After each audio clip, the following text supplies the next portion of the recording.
주세요.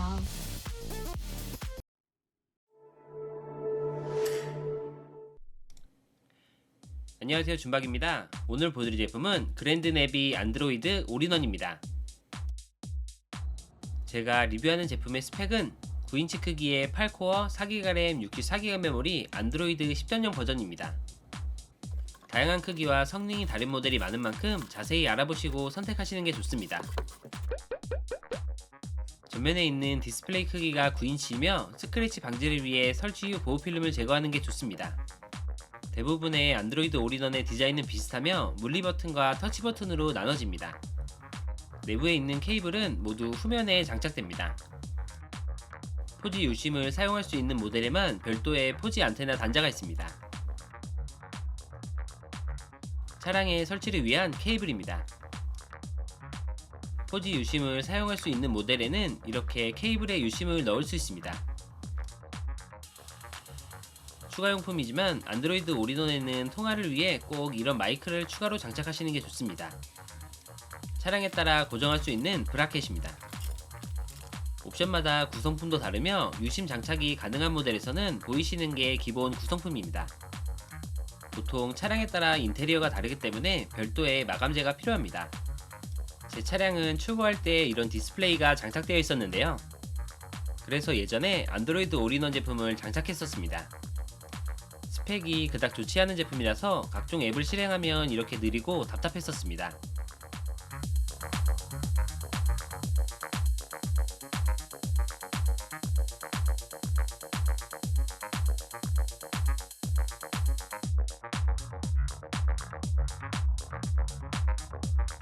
다양한 차종이 있는 만큼 제조사나 차량마다 대시보드를 여는 방법은 다양합니다. 차량의 손상을 줄이기 위해 웬만하면 전문 장착점에서 장착하는 것을 추천드립니다. 저는 구형 제품이 장착되어 있어서 배선 처리는 되어 있는 상태입니다. 그냥 끼우면 되는 차량도 있지만 차량에 따라 배선이 다를 수 있으니 미리 확인해 보시는 게 좋습니다. USB 단자는 언제든 사용할 수 있게 밖으로 꺼내놔야 합니다. 마이크도 운전자 위치에 설치했습니다. 사용하지 않는 케이블은 내부에서 노이즈를 발생할 수 있을 것 같아서 이렇게 포장해 넣었습니다. 순정 리모컨이 없는 분들은 안드로이드 올인원과 호환이 가능한 리모컨을 함께 장착하는 것을 추천드립니다. 차량의 틈새를 통해 GPS와 포지 안테나는 앞유리 쪽으로 고정했습니다. 배선 연결 후 정상으로 작동하는지 조립 전 확인하시는 게 좋습니다.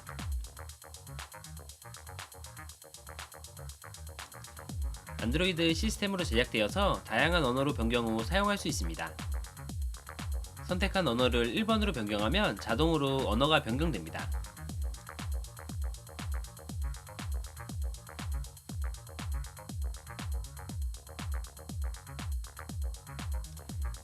와이파이도 연결해보고 앱 작동에 문제가 없는지 확인해봤습니다.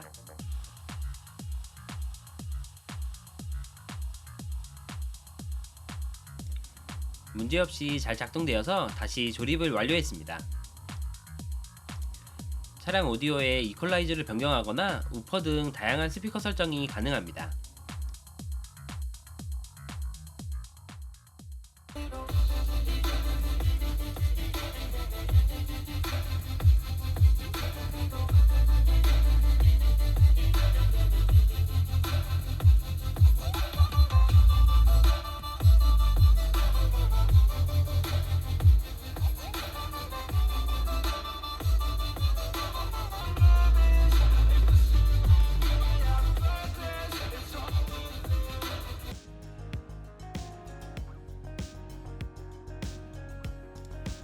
설치한 앱도 부드럽게 사용할 수 있습니다. 처음에는 영문으로만 입력이 가능하며 한글 키보드를 설치하면 한글도 입력할 수 있습니다.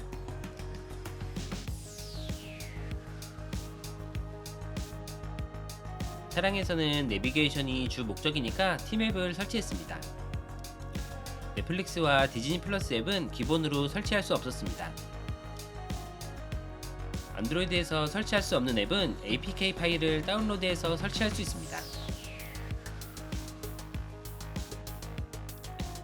다운받은 APK 파일을 USB로 복사 후 차량에 연결합니다. APK 설치 프로그램 앱을 실행하면 USB에 넣은 APK 파일을 설치할 수 있습니다. 기존에 기본으로 설치할 수 없던 앱을 설치 후 사용할 수 있습니다.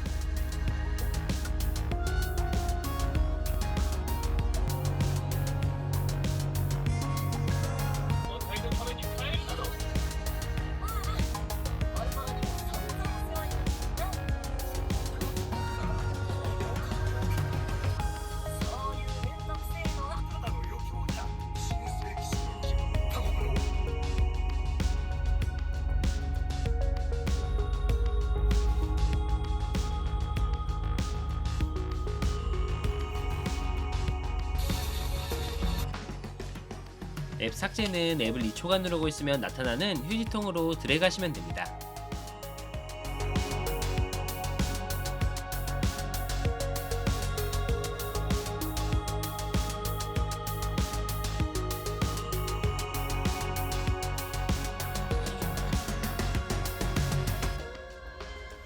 유튜브도 기존 태블릿들처럼 빠르게 사용할 수 있습니다.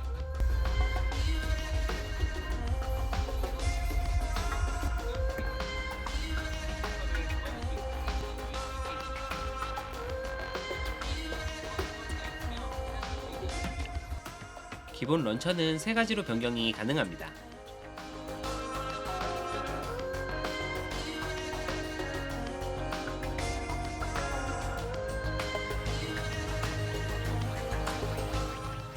왼쪽에 있는 터치 버튼 LED 색상은 자유롭게 변경할 수 있으며 자동으로 변경되게 할 수도 있습니다.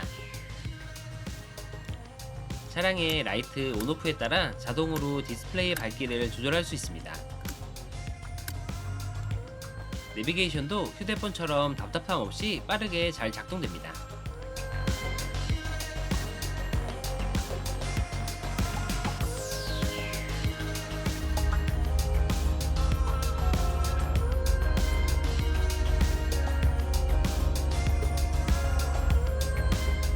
서울시청 몇 번째 장소로 갈까요? 첫 번째 서울특별시청까지 티맵 추천 경로로 안내를 시작합니다. 2.7km까지 직진입니다. 경로를 다시 탐색합니다. 음성 검색도 작동할 수 있으며 안내 화면을 조그맣게 띄워놓을 수도 있습니다. 일반 내비게이션뿐만 아니라 애플의 카플레이를 무선으로 연결할 수도 있습니다.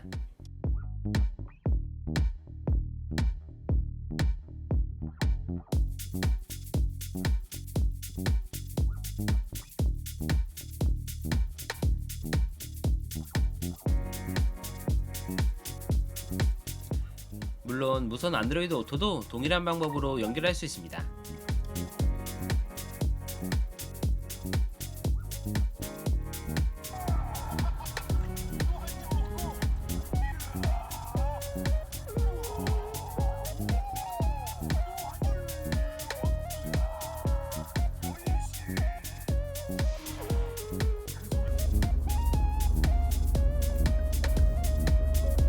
서울시청 이렇게 선택해서 내비게이션을 사용할 수 있어서 사용하시기 편리한 방법을 사용하시면 됩니다. 티맵 추천 경로로 안내를 시작합니다. 300m 앞 9시 방향 출구입니다. 1km 앞 제한차로 옆길입니다. 이어서 310m 앞 3시 방향 출구입니다. 카플레이는 한번 연동해 놓으면 다음부터 부팅이 되었을 때 자동으로 연결됩니다.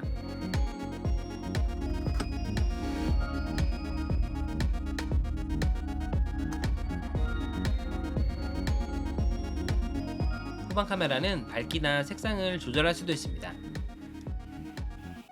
두 가지의 앱을 5대5 분할 화면으로 동시에 사용할 수 있습니다. 아쉽게도 분할 크기는 5대5 화면으로만 사용할 수 있습니다. 300m 앞에 사고 나갈 구간입니다. 마리아, 서울시청 몇 번째 장소로 갈까요? 첫 번째, 서울특별시청까지 티맵 추천 경로로 안내를 시작합니다. 아리야. 경로 취소. 안내를 종료할게요. 아리야. 오늘 날씨. 오늘 명동 하늘은 흐리고 저녁에는 구름이 많이 끼겠습니다. 다음은 안드로이드 올인원 전방 카메라를 장착해봤습니다.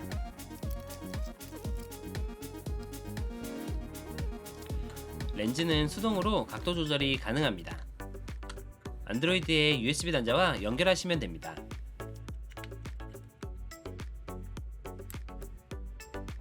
설치는 간단하게 USB 단자와 연결하면 끝입니다. 다음 APK 앱으로 들어가면 카메라 내부에 설치 파일이 저장되어 있습니다. 앱으로 들어가면 실시간 카메라 화면을 안드로이드에서 확인할 수 있습니다.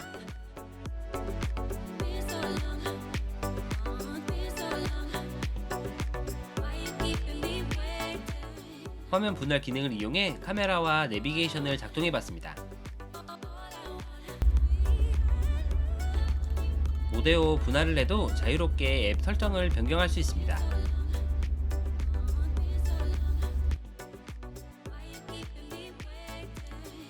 카메라 화면은 이렇게 작게 띄워놓을 수도 있습니다.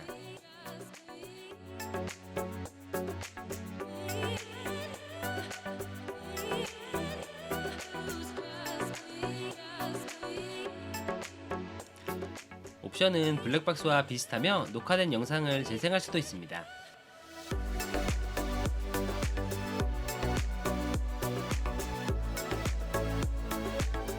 설정에서는 상황에 맞춰 카메라 밝기를 수동으로 조절할 수 있습니다.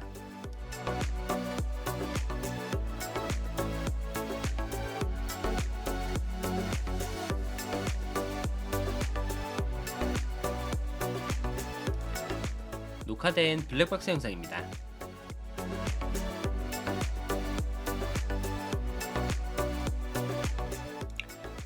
(720) 화질로 높은 화질은 아니지만 간단하게 전방을 녹화할 수 있습니다.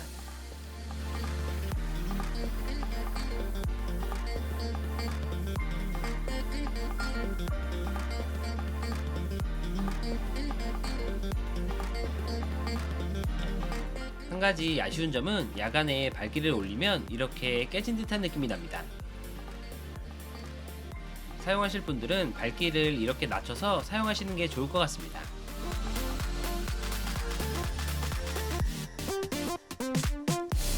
저는 와이파이 자동 연결을 사용할 수 없는 아이폰이라서 유심을 발급받았습니다. LG U+에서 데이터 나눠쓰기 유심을 발급받았는데요. 사은품을 이렇게 많이 줬습니다. LG 사용자분들은 대리점에 가지 마시고 고객센터에 전화해서 유심을 발급받으세요. 사은품 뿐만 아니라 저도 3곳의 대리점을 방문했었는데요. 대리점에서는 저도 모르는 요구사항이 많아서 발급을 받을 수 없었습니다. 고객센터에 전화하니까 15분 만에 발급 신청을 완료했습니다. 유심 케이블도 이렇게 밖으로 꺼내 놓으셔야 편리합니다. 신청한 유심은 다음날 배송되었습니다. 나노 유심으로 발급되어서 이렇게 마이크로 유심 크기로 변환하는 커넥터가 필요합니다.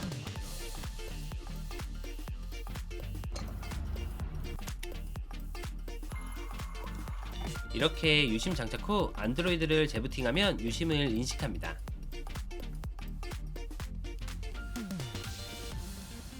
안드로이드 사용자분들이 많이 겪는 통신은 연결되었는데 인터넷이 되지 않는 상태가 되었습니다.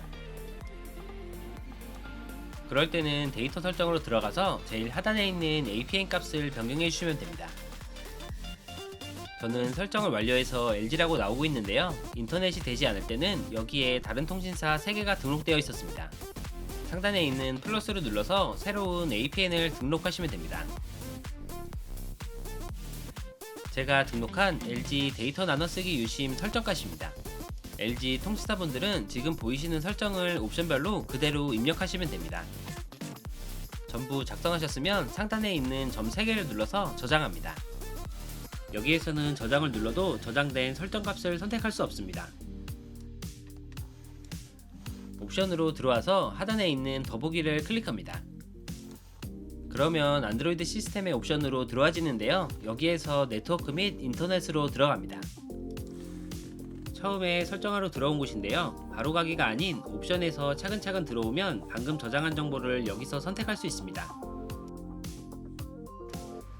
저장한 APN을 선택 후 재부팅을 하면 인터넷을 사용할 수 있게 변경됩니다.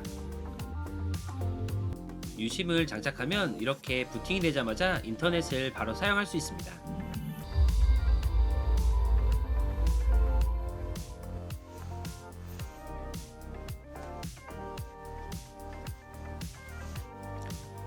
상단을 보시면 안테나 모양이 두 개가 있는데요. 유심 슬롯이 두 개가 있어서 사용하지 않는 1번을 꺼주시면 됩니다. 오늘 영상은 여기까지입니다. 조금이라도 도움이 되셨으면 좋겠네요. 다음에 더욱 재미있는 제품으로 찾아뵙겠습니다. 시청해주셔서 감사합니다.